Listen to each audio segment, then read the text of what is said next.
வாக்குறுதியின் தெய்வத்தை நோக்கி காலை ஜெபம். மகா அன்பும் பரிசுத்தமும் நிறைந்த அன்பு தந்தையே, இரக்கமுள்ள இயேசுவே, பேரன்பு கொண்டவரே, எங்களோடு இருக்கும் துணையாளரே, துணையாளராகிய தூய ஆவியானவரே, உம்மை ஆராதிக்கின்றோம்.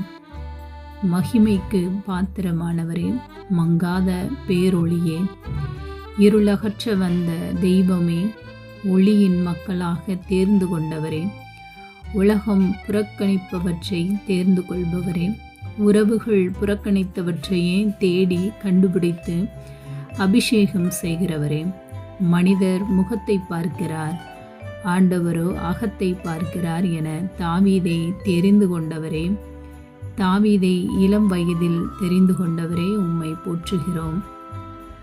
அவன் சகோதரர்கள் மத்தியிலேயே தாவீதை அபிஷேகித்தவரே, உம்மை போற்றுகிறோம். எங்கள் சத்துருக்களுக்கு முன்பாக எங்கள் தலையை உயர்த்துபவரே, உம்மை போற்றுகிறோம். ஆடு மேய்த்து கொண்டிருந்த தாவீதை அரசனாக மாற்றியவரே, என்றைக்கும் நொறுங்குண்ட இதயத்தை ஒருபோதும் புறக்கணிக்காதவரே, உம்மை போற்றுகிறோம். ஆற்றல் மிகு சட்டம் அன்பில்லை என்றால் ஒரு பயனும் இல்லை என்பதை இன்று நாம் காண்கிறோம்.